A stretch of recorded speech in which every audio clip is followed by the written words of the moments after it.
bien dans le Seigneur, la grâce et la paix de Dieu soient avec vous tous.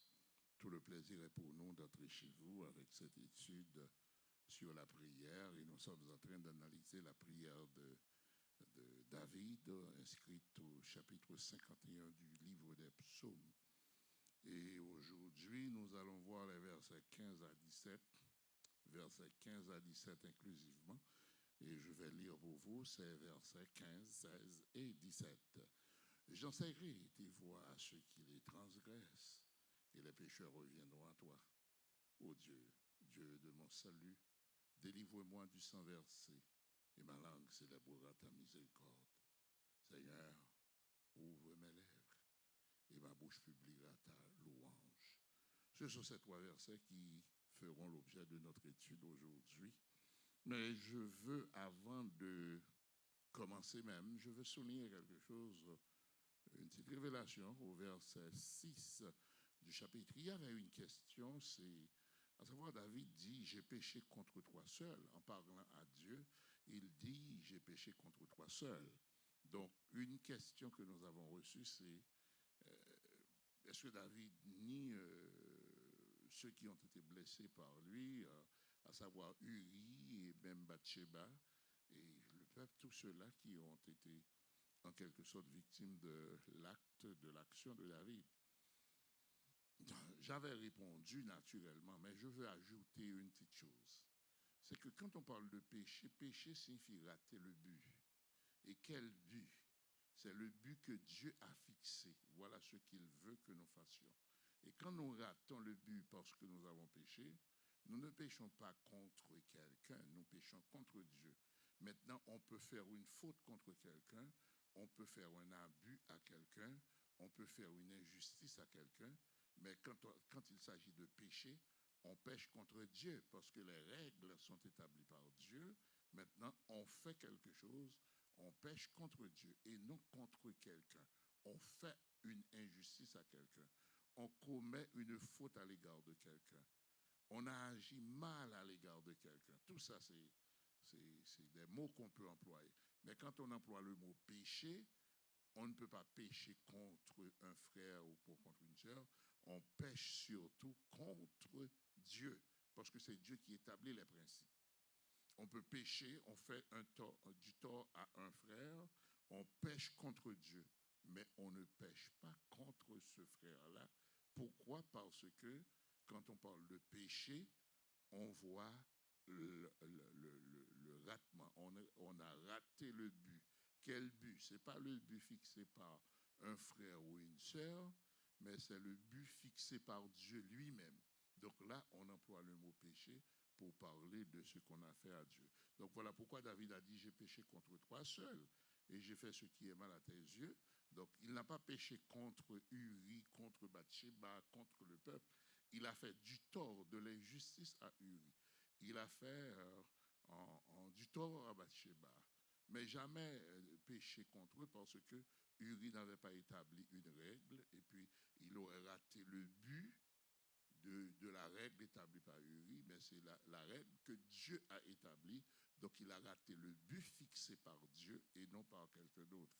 Donc, c'est une explication supplémentaire de tout ce que nous avons dit sur le verset 6, là où David a dit « J'ai péché contre toi seul et j'ai fait ce qui est mal à tes yeux ».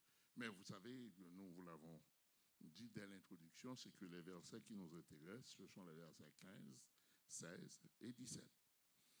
Dans ces versets, David rentre dans une dimension, dans une autre dimension dans sa prière, parce qu'il s'engage à souligner l'utilité du pardon de Dieu dans sa vie. C'est-à-dire que, frères et sœurs, quand nous demandons à Dieu une voiture, il faut que nous nous mettions dans la tête que c'est comme si Dieu va nous demander pourquoi je devrais te donner une voiture. Pourquoi je devrais te délivrer? Et dans toutes les prières, on voit qu'il y a une conclusion. Pourquoi on demande cela? C'est parce que on voit la conclusion. Donc David est dans cette phase de conclusion. Et si on retourne un petit peu pour contexte au verset 13 et 14, il dit « ne me rejette pas loin de ta face, ne me retire pas ton Esprit Saint, rends-moi la joie de ton salut et qu'un esprit brisé de bonne volonté me soutienne. Comme si Dieu lui demande, mais pourquoi je dois faire tout cela pour toi? J'enseignerai tes voies à ceux qui les transgressent et les pécheurs reviendront à toi. C'est-à-dire que quand Dieu fait quelque chose pour nous, quelle gloire il va tirer de tout ça? Quelles sont les louanges qui reviendront à Dieu pour ce qu'il va faire pour nous? Je demande une voiture à Dieu. Si je demande une voiture à Dieu, eh bien, je veux dire, Seigneur, j'aimerais arriver à temps à l'église pour t'adorer. J'aimerais aider des frères, des sœurs lors des tempêtes de neige. J'aimerais, Seigneur, eh bien, pouvoir aller aider un frère, aller aider une sœur lorsque c'est difficile. Ce frère-là qui n'a pas de véhicule, cette sœur-là. C'est-à-dire que ce que Dieu me donne, c'est pour la gloire de son nom et non pour ma gloire. C'est ce que David est en train de faire. Il est en train de dire à Dieu, eh bien bon, écoute, si tu me pardonnes, voilà ce que je vais faire. Mais regardons, nous restons dans les notes. David a connu une sécheresse spirituelle. Une sécheresse spirituelle. Avant même de subir les conséquences politiques et matérielles de son péché, là nous sommes en dehors du psaume 51, il allait y avoir des conséquences politiques, vous savez, ce qui va arriver dans sa famille, et c'est son propre fils qui allait devenir, Absalom qui allait devenir son adversaire politique, qui allait en quelque sorte coucher avec les femmes de David, son fils. C'est terrible. Et sur le plan matériel, eh bien, sur le plan, je dirais, en termes de perte, on a premièrement l'enfant conçu avec Bathsheba qui allait mourir. Et il allait y avoir tant de dégâts dans le palais. Ça, c'est les conséquences politiques et matérielles du péché, sans parler des conséquences psychiques ou bien des conséquences morales. Parce que David, quand nous parlons de sécheresse spirituelle, eh bien, il y a des conséquences morales aussi. Donc, avant même de subir les conséquences, David sentait une sécheresse spirituelle. Alors, qu'est-ce qu'il dit à Dieu en demandant pardon à Dieu, en cherchant sa grâce? Il dit, j'enseignerai. Il s'engage à enseigner, à exhorter ceux qui ne respectent pas la loi. Hein? Ceux-ci se tourneront vers toi. C'est-à-dire que je m'engage à enseigner tes lois. Si tu me pardonnes, ce sera le résultat de ton pardon. Ce sera ce que ton pardon va rapporter à ton nom, à la louange de ta gloire. C'est que si tu me pardonnes, eh bien moi, je suis prêt à m'engager auprès de ceux qui ont besoin d'être éclairés par ta parole. Donc, nous soulignons 2 leçons dans cette approche du psalmiste. 2 leçons. 2 leçons. La première leçon, David préconise ici 2 caractéristiques de Dieu. Si vous regardez le texte, verset 15, j'enseignerai tes voies à ceux qui les transgressent et les pécheurs reviendront à toi. Okay. 2 caractéristiques de Dieu dans ce texte, c'est la bonté et la miséricorde. La bonté et la miséricorde. Parce que s'il dit que j'enseignerai tes voies à ceux qui les transgressent et les pécheurs reviendront à toi, c'est-à-dire qu'on voit que c'est un Dieu qui est bon, c'est un Dieu qui fait miséricorde. Comment les pécheurs? Eh bien, une fois que quand on viole la loi, c'est une question de lapidation. Pourquoi il dit que les pécheurs viendront à toi? C'est parce que c'est un Dieu qui pardonne, c'est le Dieu de la miséricorde. Et donc, de ces 2 caractéristiques, c'est-à-dire la bonté et la miséricorde, eh bien, résulte la grâce et le salut.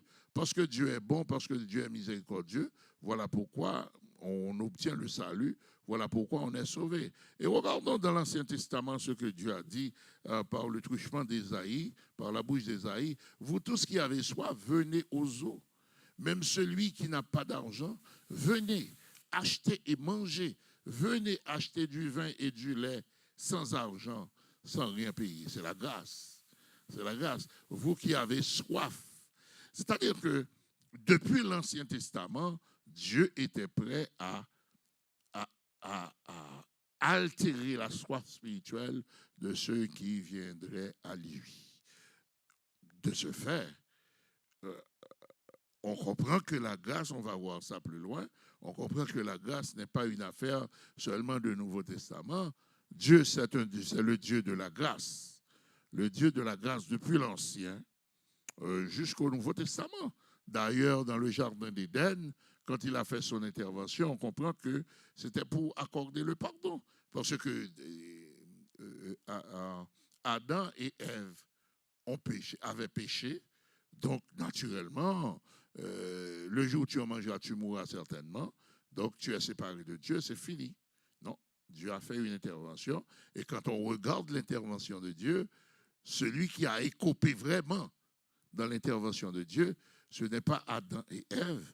Oui, ils ont écopé des choses. Mais celui qui a vraiment écopé, c'est Satan le diable. D'ailleurs, Dieu a dit que je mettrai inimitié entre toi et la femme, entre ta postérité et sa postérité, celle-ci t'écrasera la tête et tu lui blesseras le talon. C'est pour dire que Dieu avait fait son intervention pour récupérer l'homme. Alors, c'est ce que David dit là, c'est que ceux qui violent, qui transgressent ta loi, je vais leur enseigner ta parole, je vais leur enseigner ta loi, et ils reviendront à toi. Mais pourquoi devraient-ils revenir à Dieu et Dieu les recevoir? C'est parce que Dieu est bon, c'est parce que Dieu est miséricordieux. Le deuxième texte que nous avons, c'est un texte connu de tous, car Dieu a tant aimé le monde qu'il a donné son Fils unique, afin que quiconque croit en lui ne périsse point, mais qu'il ait la vie éternelle. Donc c'est la substitution.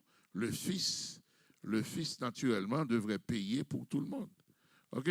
Le verset 37 du chapitre 6 de Jean chapitre 6, verset 37, « Tout ce que le Père me donne viendront à moi, et je ne mettrai pas dehors celui qui vient à moi. » Je ne mettrai pas dehors. Voilà pourquoi David, depuis dans l'Ancien Testament, il dit que j'enseignerai tes voies à ceux qui les transgressent, donc, et ils reviendront à toi.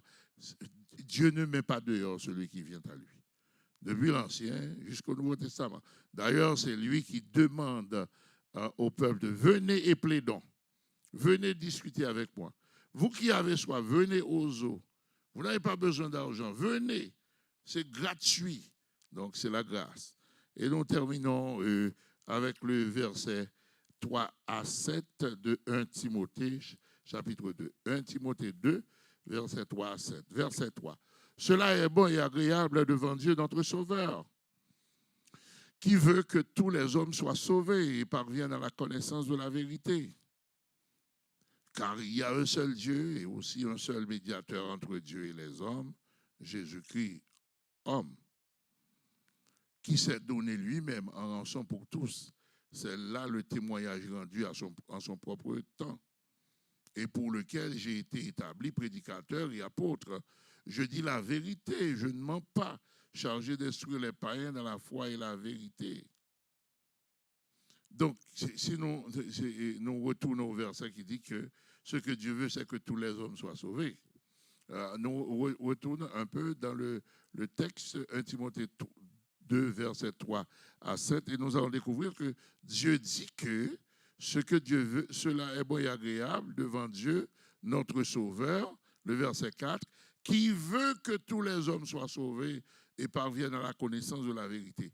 C'est-à-dire que ce que David a dit, nous le retrouvons dans le Nouveau Testament, Dieu veut que les hommes soient sauvés, et David dit que, ok, si tu me pardonnes, je vais enseigner tes lois à ceux qui la transgressent, et ils reviendront à toi.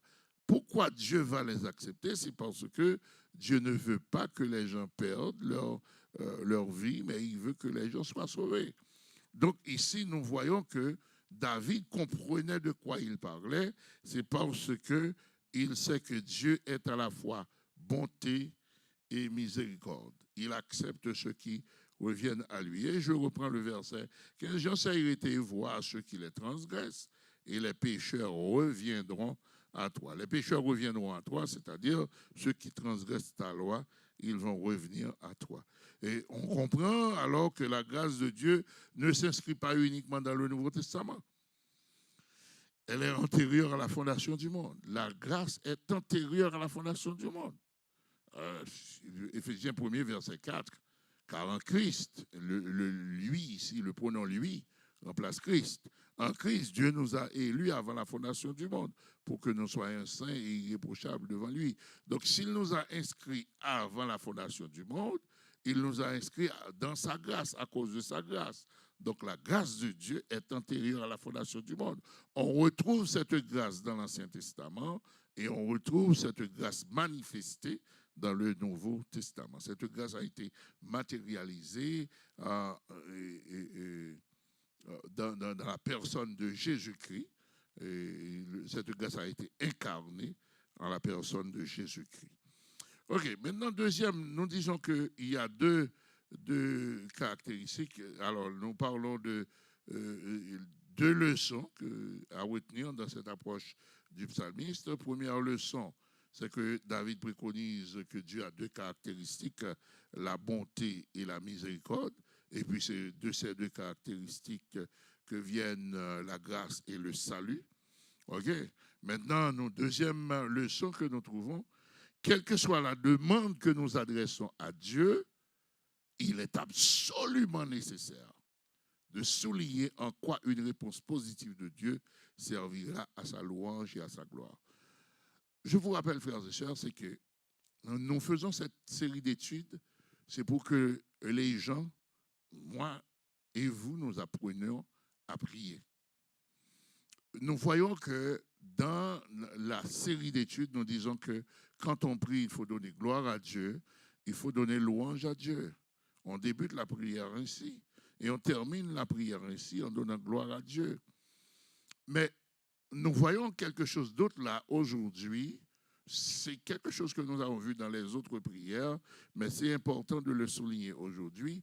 David ne demande pas seulement pardon à Dieu, mais il dit à Dieu, voilà ce que je ferai quand tu m'auras accordé ton pardon. Parce que Dieu ne me bénit pas pour que je fasse de l'important. Dieu me bénit pour que je le serve, pour que je puisse faire connaître son nom, pour que je puisse utiliser ce qu'il me donne pour aider les autres, pour que ce soit, pour que mes bénédictions se perpétuent à travers la vie des autres.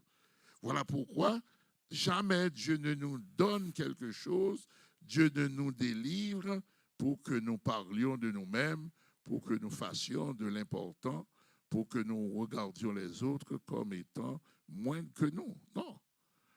Voilà pourquoi quand vous faites des études, ce n'est pas pour venir derrière la chaire et faire de l'important, compter combien de maîtrises, combien de doctorats, mais c'est pour que vous puissiez être plus efficace dans le service que vous exercez, dans le ministère que vous exercez auprès des gens. Ce n'est pas pour se montrer, faire du tu-veux, ou bien raconter des histoires pour se donner de la gloire, mais la gloire est à Dieu et à Dieu seul. Donc, les bénédictions que nous recevons, c'est tout simplement pour servir le Seigneur, pour bénir le nom de Dieu. Et si nous prenons la bénédiction de Dieu pour faire autre chose, c'est comme si nous volons sa bénédiction, parce que c'est ce que David nous dit là. Si tu me pardonnes, voilà ce que moi je vais faire. Donc la deuxième leçon que nous voyons dans ça, c'est que si vous faites une prière, vous demandez à Dieu d'être guéri de votre maladie, Maintenant, si Dieu doit vous guérir de votre maladie, eh bien, posez-vous la question, pourquoi Dieu doit le faire? Qu'est-ce que Dieu va trouver? En quoi ça va être une source de louange à Dieu ou bien de gloire à Dieu? C'est très important. Même quand nous jouissons les bénédictions que Dieu accorde, et même quand nous en jouissons, les bénédictions que Dieu accorde sont toujours pour sa gloire. C'est-à-dire que quand Dieu me donne une maison, je jouis de cette maison. Mais cette maison doit être un sanctuaire pour Dieu. C'est-à-dire que qu'est-ce que je dois faire dans cette maison? C'est servir Dieu, louer Dieu. En tant que serviteur de Dieu, je dors dans cette maison. Cette maison me procure un petit peu de chaleur quand il fait froid et puis de la fraîcheur quand il fait chaud. C'est vrai, c'est moi qui en jouis. Mais la louange que j'adresse à Dieu dans cette maison, eh bien, ça, c'est la raison d'être même, de me retrouver dans une posture de sécurité pour donner gloire à mon Dieu. Parce que tout ce que Dieu nous donne, c'est pour que son nom soit béni, c'est pour la gloire de son nom. Donc, ce sont ces deux leçons que David nous enseigne. Premièrement, Dieu a deux caractéristiques, la bonté et la miséricorde. Et ce sont ces deux caractéristiques qui nous donnent la grâce et le salut. Deuxièmement, les bénédictions de Dieu sont pour servir Dieu. Il avait besoin d'être pardonné. Il dit, j'enseignerai. Voyez le futur par rapport au pardon de Dieu. Tu me pardonnes, j'enseignerai. C'est-à-dire l'action sera future par rapport au pardon. Tes voies à ceux qui les transgressent. Et bien sûr, ces pécheurs reviendront à toi. Donc, je serai quelqu'un qui, quelqu'un qui demandera aux pécheurs de se tourner, de reprendre leur place auprès de toi. Bien. Maintenant, le verset 16. Le verset 16, on dit ceci. Ô Dieu, Dieu de mon salut, délivre-moi du sang versé, et ma langue célébrera ta miséricorde. Alors, ici, David est plus spécifique. Plus spécifique parce que n'oubliez pas que, et nous le soulignons, la faute de David ne se résume pas seulement dans son adultère avec Bathsheba. Ce n'était pas ça seulement. C'est la femme d'Uri, bien sûr, mais le roi a aussi commandité la mort de ce dernier. C'est-à-dire, c'est le roi lui-même qui a entraîné la mort d'Uri. Voilà pourquoi il va demander pardon pour le sang versé. Parce que dans ce cas-là, dans cette situation-là, ce n'est pas seulement une question d'adultère, il y a une question de sang versé.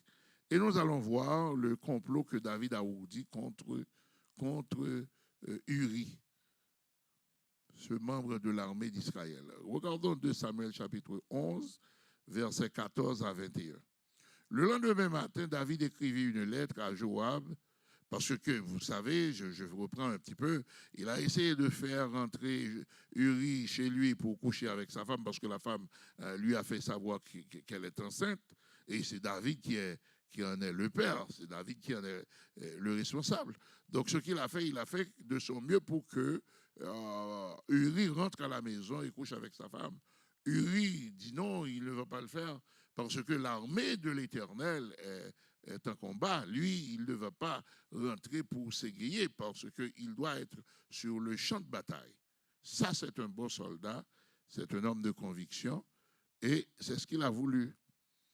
Maintenant, David a essayé un autre moyen en faisant manger Uri et en lui donnant de l'alcool, lui demandant d'entrer, pensant qu'il allait rentrer chez lui parce qu'il était saoul. Il n'est pas rentré chez lui. Il est resté à la porte. Alors on vient dire à David que Uri n'est pas rentré chez lui. Et c'est à ce moment-là que David a décidé, il faut faire quelque chose d'autre avec lui. Parce qu'il ne le laisse pas faire, il ne rentre pas chez lui, il va y avoir un scandale. Donc si Uri est mort, qu'est-ce qui va arriver? C'est qu'on va dire, bon, Uri l'avait enceinté avant de partir à la guerre. Donc il faut fermer définitivement la bouche d'Uri. C'est dans ce contexte-là qu'on va voir le complot ourdi par David, 2 Samuel chapitre 11, versets 14 à 21. Le lendemain matin, David écrivit une lettre à Joab et l'envoya par la main d'Uri. Il écrivit dans cette lettre, « Placez Uri au plus fort du combat et retirez-vous de lui, afin qu'il soit frappé et qu'il meure. » Joab, en assiégeant la ville, plaça Uri à l'endroit qu'il savait défendre par de vaillants soldats. Les hommes de la ville firent une sortie et se battirent contre Joab. Plusieurs tombèrent parmi le peuple, parmi les serviteurs de David. Et Uri, le Héthien, fut aussi tué.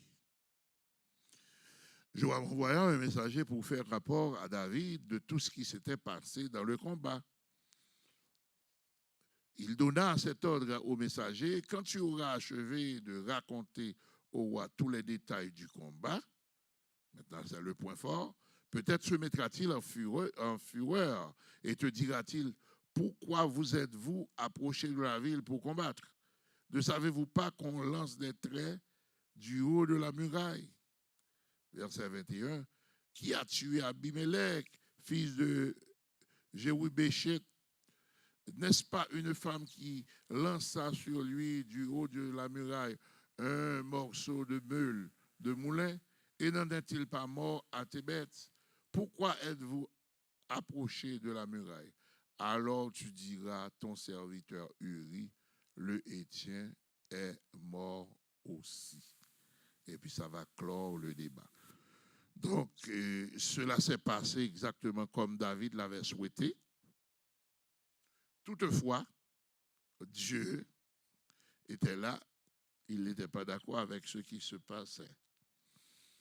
Voilà pourquoi David écrit le verset 16. Ô Dieu, donc,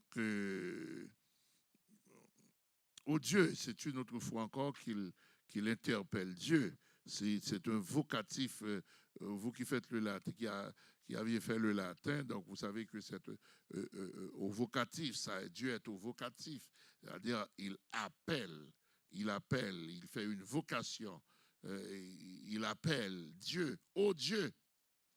Donc, si vous regardez le psaume 51, ce n'est pas la première fois et ce n'est pas non plus la dernière. Vous allez trouver ça au verset 19. Un autre, ô Dieu, qu'il interpelle, ô Dieu. Et encore, ô Dieu, au verset 3. Ok, verset 3. Il a commencé même sa prière avec un ô Dieu. Et si vous regardez au verset 12, il y a un autre ô Dieu. Il appelle Dieu. Et puis, nous sommes au verset 16, encore un autre ô Dieu. Vous allez trouver un autre ô Dieu au verset 19. Donc, plusieurs ô Dieu, plusieurs fois, il interpelle Dieu. Il appelle Dieu.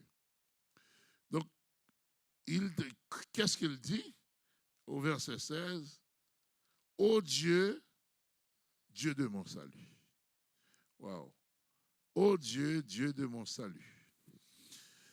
C'est-à-dire, il appelle Dieu, mais Dieu, ce Dieu-là qu'il appelle, c'est le Dieu qui lui donne la vie, qui peut lui donner la vie, qui peut le sauver.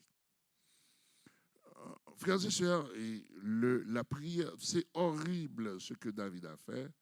C'est horrible, c'est inhumain, tout ce que vous voulez. Mais comprenez, un Dieu qui est bon et qui est miséricordieux, avec cet homme qui se plaint de douleur et a besoin du pardon de Dieu, c'est comme, oui, Dieu va le punir, oui, il va payer pour ce qu'il a fait, mais il va toucher le cœur de Dieu. Ô Dieu, Dieu de mon salut. Et puis, qu'est-ce qu'il dit? Qu'est-ce qu'il dit à Dieu? C'est comme s'il appelle Dieu et puis Dieu dit, OK, me voici. Qu'est-ce que tu as à me dire? Écoutez, délivre-moi du sang versé. Délivre-moi du sang versé. Parce qu'il avait versé le sang. Et David connaît l'histoire de ceux qui avaient versé le sang. Il connaît l'histoire bien sûr, de Caïn, qui avait versé le sang. Qu'est-ce que Dieu lui a fait? Il sait que Dieu ne plaisante pas quand on tue des gens. Voilà pourquoi les gens en Haïti qui tuent pour un oui, pour un non, là. Les gens qui tuent des innocents, des gens qui ne livrent pas bataille, mais savez-vous que vous allez payer pour ça? Vous aurez à payer pour ça. Hein? Quand on verse le sang humain, ce sang-là crie vengeance devant Dieu. Et on paie pour ça. Il y a les autorités qui sont là pour exercer la vengeance. C'est ce que nous dit la Bible, selon Romains chapitre 13. Malheur à eux s'ils versent le sang innocent, mais ils ont droit de verser le sang des méchants. Mais les gens qui tuent comme ça, des innocents, des gens qui n'ont rien fait, on prend leur argent, on les tue, on viole, on paiera ça. Hein? Et on paiera ça de génération en génération. Les gens pensent que c'est une plaisanterie, mais on paie pour ça. Et David sait que le grand danger, c'est qu'il a versé du sang, le sang d'un innocent. Et Dieu l'a exhorté à envoyer Nathan lui dire que tu as versé du sang. Alors David avait le sang sur la main, le sang de l'innocent, le bon soldat Uri. Eh bien bon, c'était pas facile pour lui. Alors il demande à Dieu de le délivrer du sang versé. Le sang du riz qui a été versé. Délivre-moi du sang versé. Donc le psalmiste avait besoin d'être libéré de la responsabilité de la mort du riz qu'il avait fomenté. C'est lui qui avait fomenté ça. C'est lui qui avait ourdi le complot pour que Uri soit tué, afin que l'on dise, bien sûr, s'il n'y avait pas cette exhortation de Dieu envoyée par de Nathan envoyé par Dieu, eh bien, David se complairait peut-être à jouer à l'innocent, tandis que Uri serait mort, eh bien, on dirait que la femme d'Uri était enceinte pour son mari qui était en guerre avant son départ. Peut-être c'est ce qu'on allait dire. Et peut-être, qui sait, si David ne garderait pas le silence, peut-être que si on accusait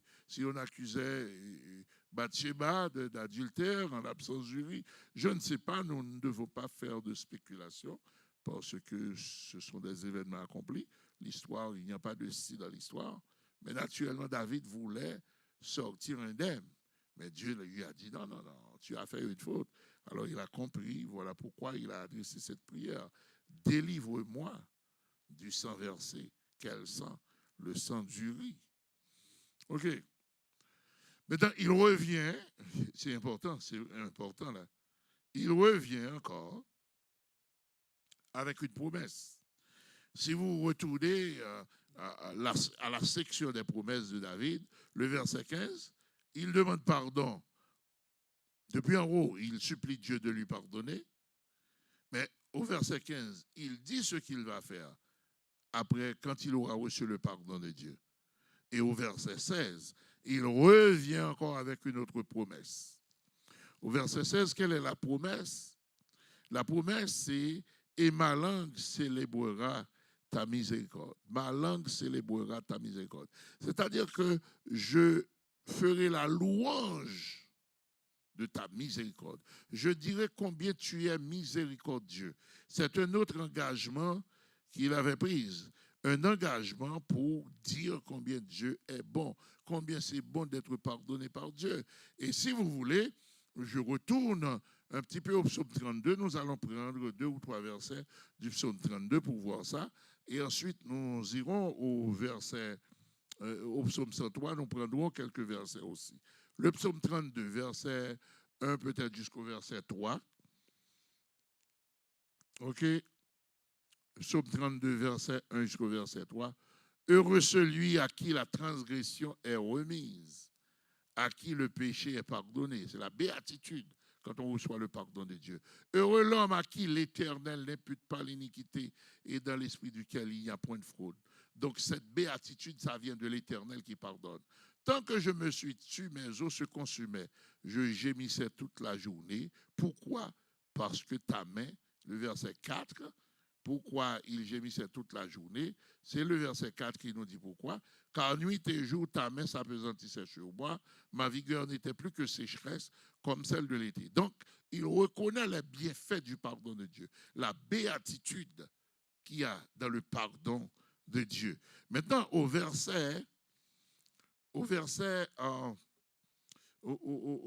psaume 103, nous jetons un coup d'œil sur le psaume 103. C'est important. Le psaume 103. David qui dit, mon âme bénit l'Éternel, que tout ce qui est en moi bénisse son Saint-Nom. Verset 2. Mon âme bénit l'Éternel et n'oublie aucun de ses bienfaits. Verset 3. C'est lui qui pardonne toutes tes iniquités, qui guérit toutes tes maladies. Wow. Verset 4.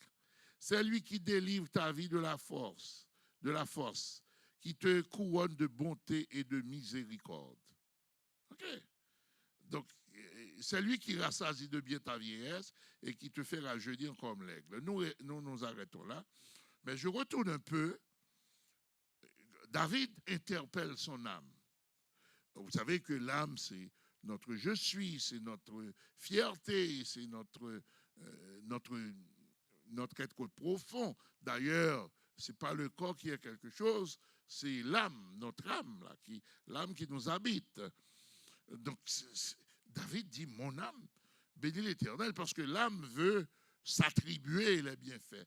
On parle de ses études, on parle de ses efforts pour réussir. Le plus souvent, on ne parle pas de la bonté de Dieu qui nous permet de réussir, parce que nous voulons nous attribuer les mérites. C'est le propre de l'âme.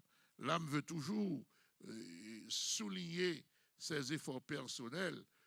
Si je n'étais pas un bon chauffeur, je ferais accident. Donc toujours, c'est nous-mêmes. Maintenant, David, qu'est-ce qu'il fait? Arrivé au psaume 103, il demande à son âme de bénir l'Éternel. C'est-à-dire, il faut dire du bien de l'Éternel. C'est-à-dire, il a tenu promesse, ce type.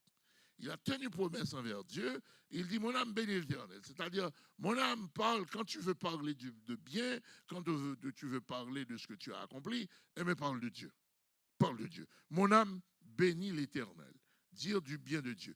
Alors, il y a une différence. Quand je dis que Dieu te bénisse, et quand je dis je bénis le nom de Dieu.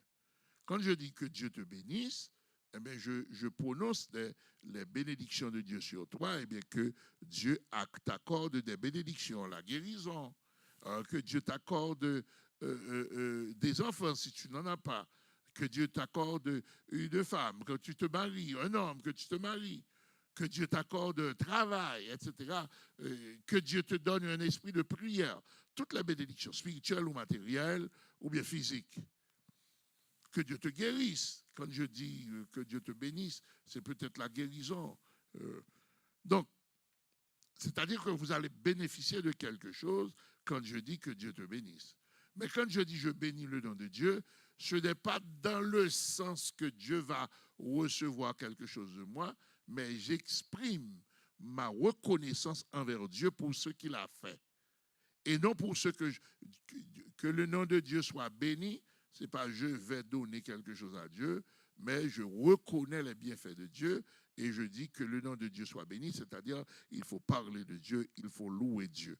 Donc David dit, mon âme parle de Dieu, parle en bien de Dieu, dire du bien de Dieu. Et que tout ce qui est en moi bénisse son Saint-Nom, c'est-à-dire le corps, l'âme et l'esprit. Et on dirait que l'âme résiste.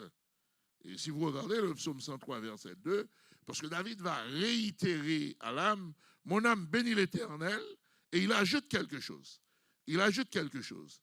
Et n'oublie aucun de ses bienfaits. C'est-à-dire que c'est comme si David disait à son âme, bénis l'Éternel, et l'âme dirait, mais pourquoi je devrais bénir l'Éternel? En quoi je vais trouver quelque chose? Alors il insiste pour dire, mon âme bénit l'Éternel et n'oublie aucun de ses bienfaits. C'est comme s'il dit à son âme, ne sois pas ingrate. Ne sois pas ingrate. Mon âme bénit l'Éternel et n'oublie, c'est-à-dire n'aie pas la mémoire trop courte là, et n'oublie aucun de ses bienfaits. Et c'est comme si l'âme résiste encore pour dire, mais écoute, quel bienfait? Eh bien, il commence à étaler les bienfaits. Pardonne toutes tes iniquités. Vous vous souvenez? Il a dit qu'il allait parler, proclamer, parler de la bonté de Dieu, du Dieu qui pardonne.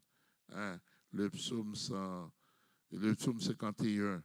Qu'est-ce que David a promis? Quelle était sa promesse? Le verset 17. Et ma bouche publiera ta louange. Ma bouche publiera ta louange, c'est-à-dire je parlerai de toi. Et en mot haïtien, si je traduis ça en créole, c'est m'a fait dire les pour. M'a dit ça, fait. Je vais dire à tout le monde ce que toi tu as fait. Je vais parler de toi. Je vais te louer. Et c'est ce qu'il était en train de faire au psaume 103. Et puis, comme si l'âme résiste à cet ordre, eh bien, il dit, c'est lui qui pardonne toutes tes iniquités, qui guérit toutes tes maladies, qui pardonne toutes tes iniquités. Vous savez de quoi il parle. C'est quelqu'un qui avait la soif du pardon à cause de son péché contre Bathsheba. Eh bien, effectivement, il avait reçu le pardon de Dieu.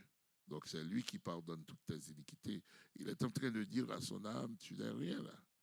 Si Dieu ne t'avait pas pardonné, tu ne serais pas là. Donc, parle de Dieu, ne parle pas de toi. C'est important, c'est très important. Donc, nous avons vu le verset 17.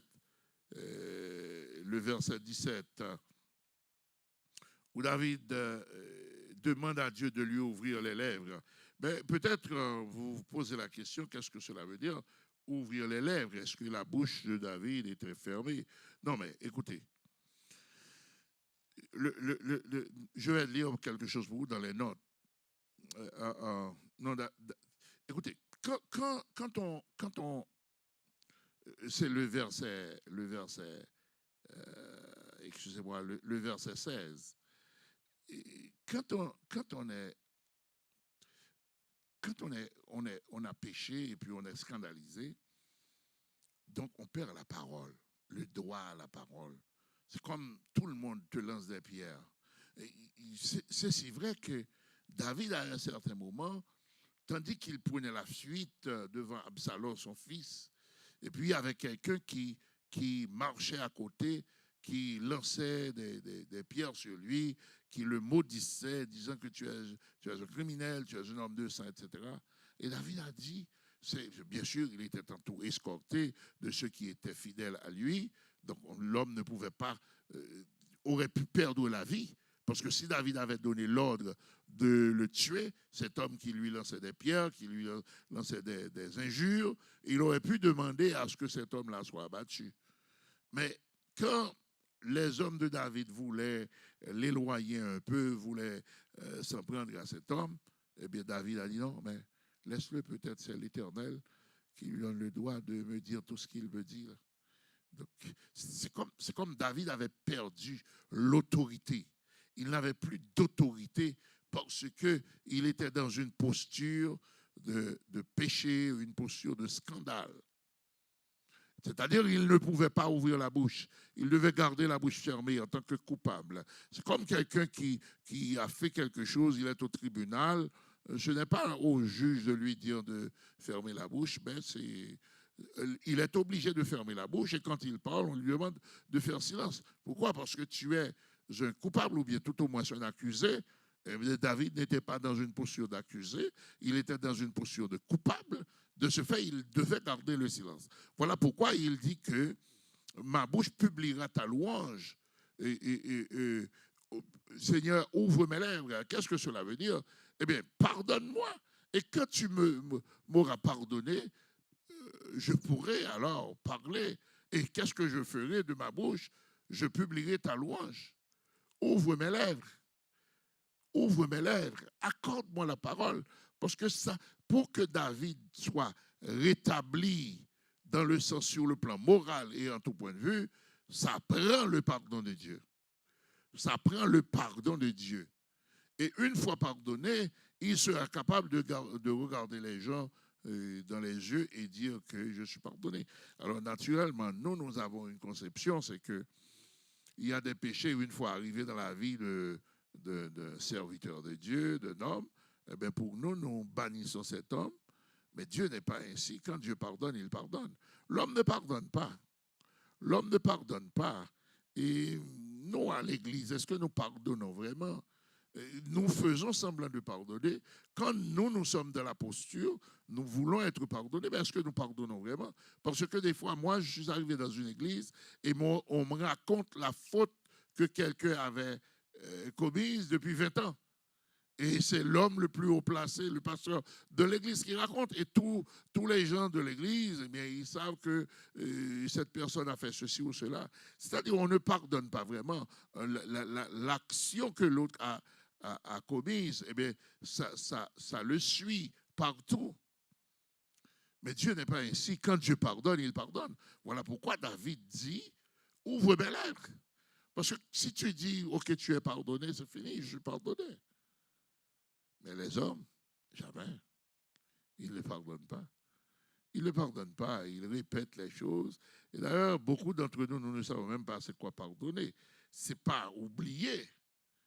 Ce n'est pas oublier, ce n'est pas oublier. Mais c'est ne plus tenir la personne en rigueur pour dire que voilà ce que la personne a fait. Et d'ailleurs, quand on parle de pardon, il n'y a pas une seule personne. On dit pardonner à quelqu'un. Il y a un transitif indirect. Pardonner à quelqu'un. Donc, je ne peux pas pardonner si la personne ne reçoit pas ce pardon.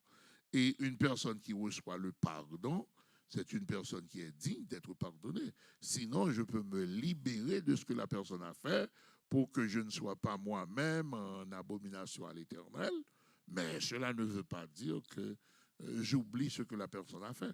Écoutez, si quelqu'un vous demande de prêter $2000 et puis la personne ne vous remet pas cet argent, et puis un an après ou 2 ans après, la personne ne te dit rien et puis revient vers toi pour te dire est-ce que tu peux me prêter $2000?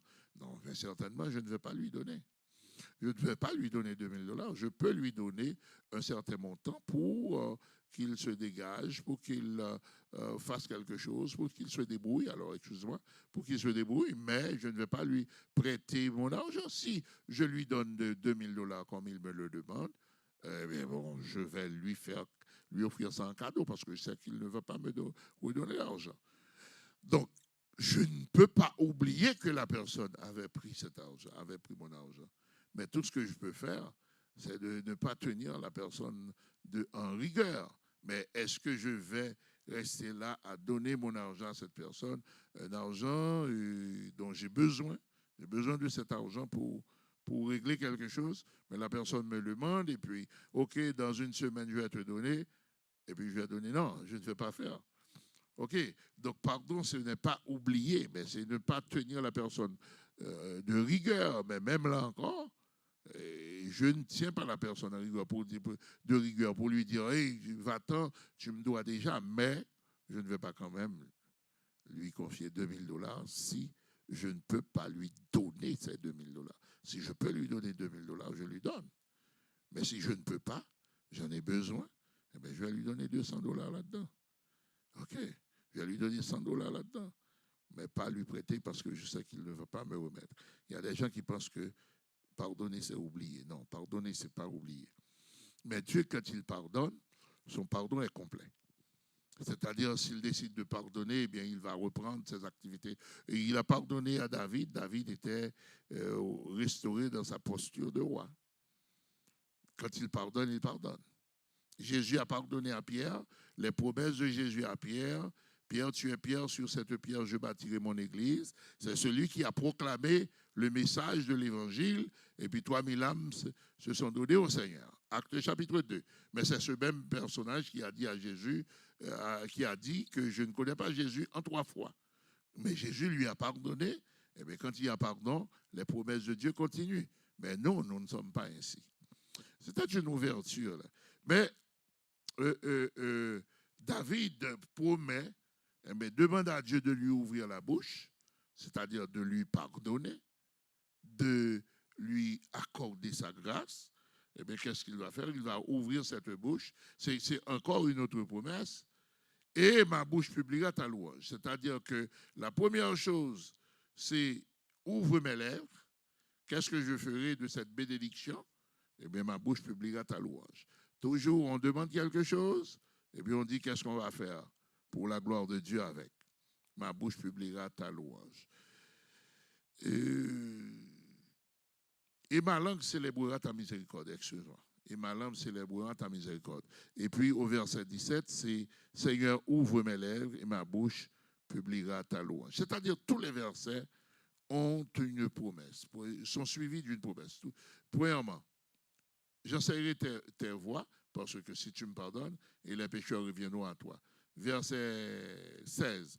Ô Dieu, Dieu de mon salut, délivre-moi du sang versé. Pourquoi? Et ma langue célébrera ta miséricorde. Verset 17. Seigneur, ouvre mes lèvres. Pourquoi? Parce que j'ai besoin de publier ta louange. Qu'est-ce que toi tu vas faire? Tu t'engages à faire quoi? Et ma bouche publiera ta louange. La troisième requête de David est aussi accompagnée d'une promesse. Il demande à Dieu de lui ouvrir les lèvres. Quand on est dans une posture de scandale, on est obligé de faire profil bas. Le silence s'impose au déchu. Je mets déchu entre guillemets. C'est parce que le mot déchu n'est pas propre ici. Quand on dit que quelqu'un est déchu, c'est fini pour lui. Mais ici, nous employons le mot déchu, c'est par rapport à la société, par rapport à cette circonstance. Ce n'était pas un déchu définitif, mais c'était un déchu temporel. Donc, le silence s'impose au déchu, c'est-à-dire à la personne qui a fait la faute. Le silence s'impose. La demande consiste à la réhabilitation de David. Il demande d'être réhabilité. Comment il dit ça? Et c'est Seigneur, ouvre mes lèvres, c'est-à-dire permet que je puisse parler comme roi, comme une personne qui a autorité. Et dans une posture seule, le pardon de Dieu peut octroyer la parole aux fautifs. Seul le pardon de Dieu peut octroyer le pardon aux pécheurs, à David. David veut continuer à louer Dieu, mais il faut spirituellement qu'il soit réhabilité. Et seul Dieu peut lui accorder une telle grâce. Et je viens encore avec le psaume 32, versets 1 et 2. Nous l'avons déjà lu, nous allons au psaume 33, versets 1 à 5. Le psaume 33, versets 1 à 5. Nous allons voir ce que David dit. OK. Juste réjouissez-vous en l'Éternel.